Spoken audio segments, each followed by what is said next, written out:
friends, welcome back to Homestead on a Prayer. We are back in my kitchen today with another herbal remedy. This is my absolute favorite remedy for cold and flu. Now, I know elderberry syrup is really popular, and this is kind of related to elderberry syrup, but I like it even better. For myself, I kind of call it elderberry syrup on steroids. I think that it works much more effectively than just plain elderberry syrup. Now, there is alcohol in it, so this is going to be more of an adult-only kind of remedy. So I usually make elderberry syrup for my kids, and then I make this. This is called Elderberry Calendula Cold and Flu Elixir. And then I make this one for my husband and myself. So this has a few extra ingredients in it. So I'm just gonna bring you over to the counter. We're going to talk about what ingredients we use in it and why we use those ingredients. Now, I am going to include a link to the original recipe in the video description, so don't worry about writing this down. If you follow along and this looks like a great recipe for you that you want to try, spoiler alert, it is. So if you decide to try it, go ahead and click on that link, which will take you to the website with the original recipe. So let's get started. So the first ingredient that we're going to need in this amazing medicine is calendula flowers. These are calendula flowers that we harvested fresh from my garden. I have 2/3 of a cup of dried calendula flowers here. I harvested them and I just let them dry on a paper towel on my counter. If you're using fresh calendula flowers, that's a great option as well. You will need a little bit more though.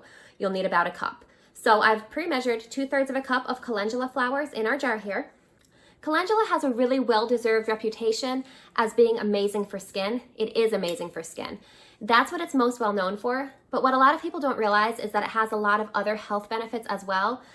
Calendula is a really great support for your lymphatic system. Now, you know, when you first start coming down with something, a cold or a flu or whatever, you know, you get those swollen glands and they really hurt. They're just congested.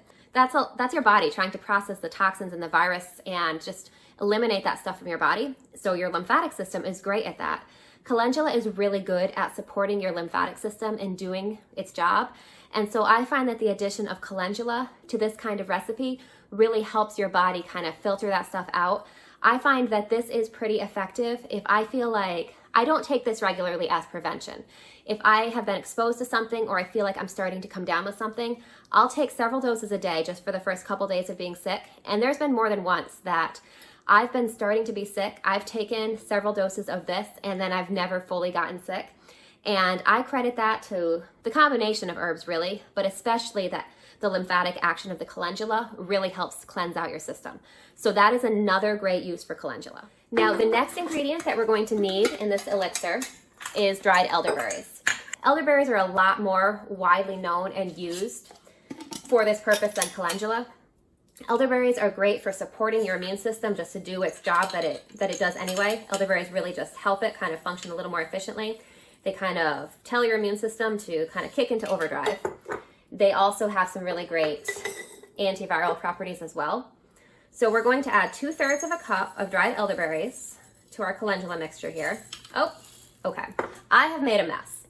So I am going to add these in here. I'm going to clean up the rest of my elderberries. I'll meet you back here in just a second. Okay, I gathered up all my stray elderberries that jumped overboard. So let's get back to our recipe and we will continue on.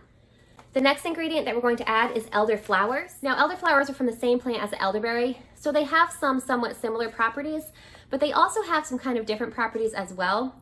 Elderflower is a really great support when you have a cold. It's really great for supporting your body, clearing mucus out. It's also really great when you have fever. Elderflower will kind of encourage your body to sweat that fever out. So these are just a really great all-around support and they taste delicious. So I have dried elderflowers here. So we're going to add 1/3 of a cup of dried elderflowers to our jar.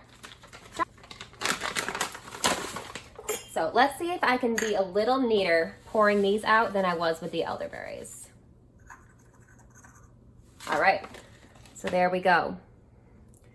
So elderberry is a great plant to grow, not just for the berries alone, but for the flowers too.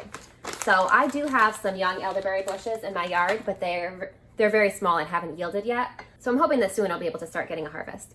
So you can see our beautiful combination of herbs is already looking wonderful. So the next ingredient that we're going to use are rose hips. Now I have here dried rose hips. So we're going to need 1/3 of a cup of these. These are just really high in vitamin C. Now vitamin C, of course, is one of your body's really go-to vitamins when it comes to immune support.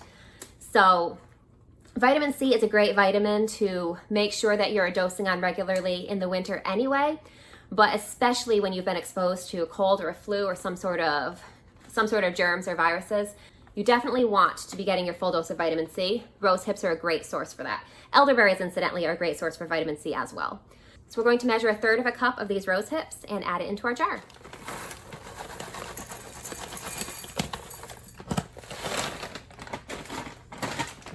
Maybe a couple more. May have had a little bit of a generous pour there, but a little extra vitamin C I think is going to be okay. Now we're going to need to add a couple tablespoons of dried orange peel. Now this is dried orange peel that I saved myself. I had some organic blood oranges that were really delicious last winter. This is one of the easiest herbs to collect. You just kind of save the peel from your orange, make sure that you've gotten all of the meat of the orange off of it. Just chop it up. I just let it sit on a paper towel for a couple days and it just dries right out. Smells amazing. It makes a really delicious tea and it's great for a nice vitamin C boost in the winter. So we're going to add 2 tablespoons, 2 heaping tablespoons it looks like, to our elixir here. A little more. The second one wasn't heaping, so we're going to add a little more. Next, you're going to need to add some ginger.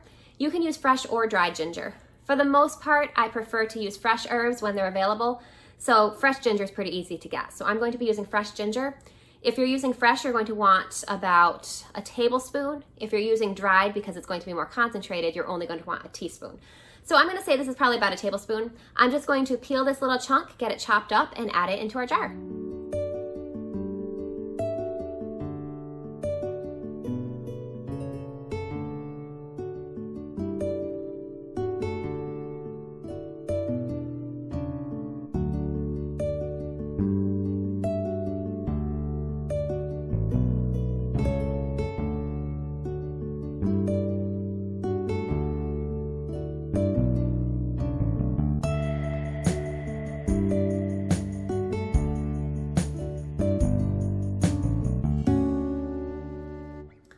All right, look at this jar. Doesn't this look beautiful?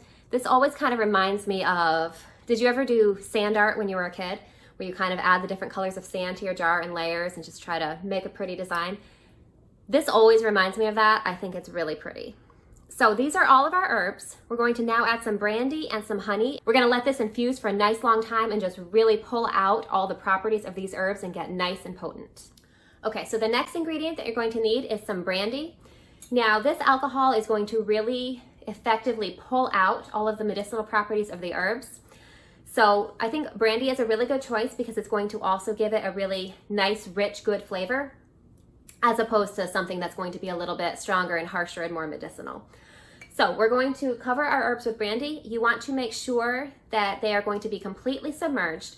We're going to add just a little bit extra beyond what we need to cover the herbs, just because a lot of the herbs that we're using are dried. They're going to absorb a lot of this liquid as they kind of sit and infuse, and so we want to make sure that they're going to stay covered. The other great thing about making this kind of recipe with alcohol is that alcohol is a natural preservative. So let's go ahead and add some brandy into our herbs. All right, so we're just gonna slowly pour this in here to cover our herbs. And we're going to add a little bit above that just in case they expand. So the final ingredient that we're going to need to add to our elixir is raw honey.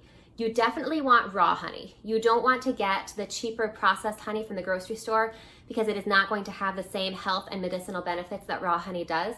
This honey has not been heat treated and it's going to have all the natural enzymes naturally present in the honey from the bees. So we're just going to add this to our jar. We want to mostly fill up our jar. We want to leave about an inch or so of wiggle room so that we can shake these contents daily and help them to really incorporate. But let's go ahead and add some honey. All right, we're just gonna kind of give this honey a stir. Now we don't need to measure a precise amount. We're just going to top this off so it comes to within about an inch of the top of the jar. So let's just go ahead and be nice and generous with this honey here.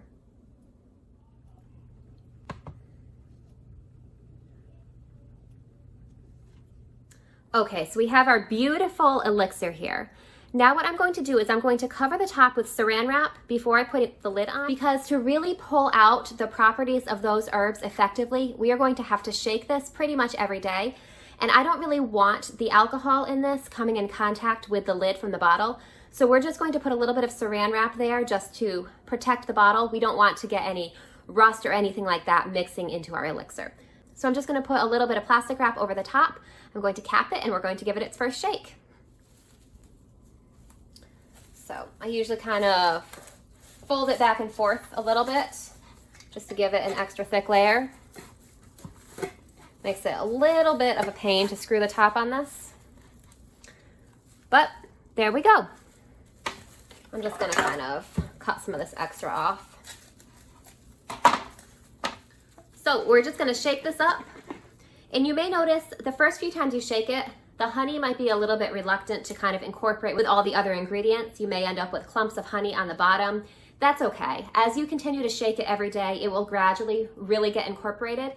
And this is just going to turn into some really powerful medicine. So let's just shake it up a little. So once we've really got this incorporated, we're going to let it sit. You want to let it sit somewhere where it's not in bright sunlight or anything like that, but somewhere where you're going to see it. You're going to see it regularly, and remember just to give it a little shake. So we're going to want to let this infuse for between 4 to 6 weeks.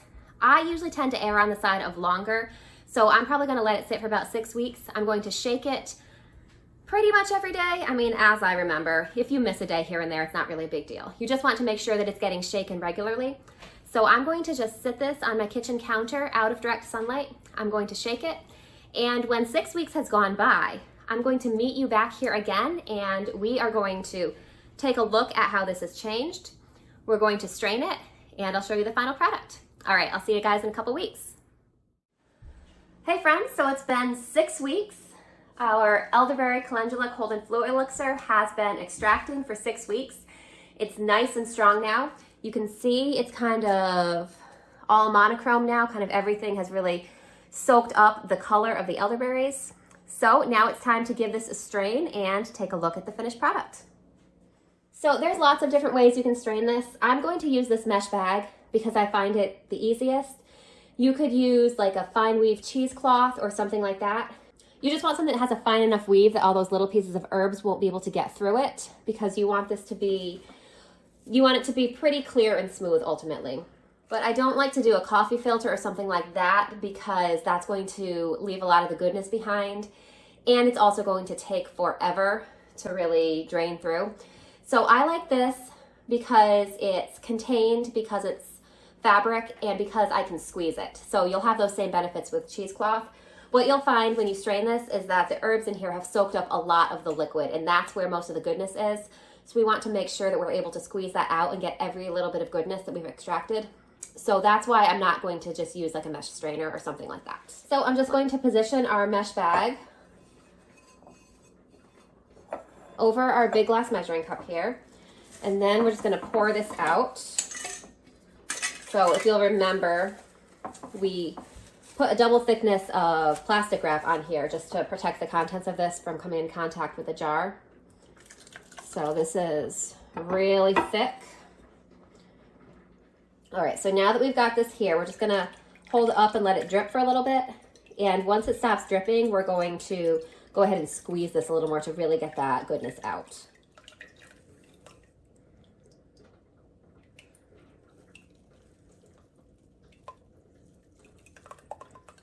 Now you definitely want to make sure that you have clean hands when you're squeezing this, because you don't want to contaminate that amazing medicine that you've made. You may want to use gloves. You can see that I'm not using gloves, but you may want to use gloves just because a really high % of this is actually alcohol, and that can dry out your hands. So definitely wash your hands and use your judgment about whether or not you want to use gloves. And this is why I like using a bag like this, because this allows me to really get every little bit out and really squeeze it. Once we've squeezed all the goodness out of this, we can go ahead and compost this. There really isn't anything left in these herbs because we've extracted them for 6 weeks. We've gotten all the goodness out. Another thing I really like about this bag, by the way, is that it is reusable. You're obviously going to need to give it a really serious washing after doing this, but once you have thoroughly washed it, this is reusable.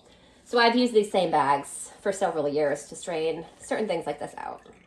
So here's our finished medicine. This is really good, strong, amazing stuff. So I'm just gonna go ahead and pour this into a clean mason jar to store. And then we'll have this ready for whenever my husband or I get sick.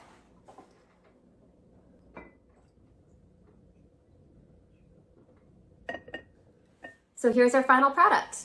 So the other step that you definitely want to make sure that you do is to label, because if you're anything like me and you have lots of different herbal infusions, elixirs, remedies, all kinds of stuff like that lying around, you are likely to forget what this is. So I am going to label this and I'm going to store it in my cabinet. Now, one of the benefits of making this with so much alcohol, in this case brandy, is that this is a shelf-stable product. Because we used alcohol, we used honey, and for the most part, we used dried herbs. So we didn't really add in any significant additional moisture. So this is a shelf-stable product. So unlike elderberry syrup that needs to be stored in the fridge, this can be stored at room temperature. So I hope that you guys are inspired to try this. This is my absolute favorite cold and flu remedy. I like it even better than elderberry syrup, and I always have it on hand this time of year. If you guys are interested in giving this a try, go ahead and leave a comment and let me know that you're going to make this. As I said, I highly recommend it, so I hope that you do give it a try. All right, I hope you guys are having a great day. I hope that you stay nice and healthy during this cold and flu season, and I'll see you guys again soon. Bye, guys. See you next time.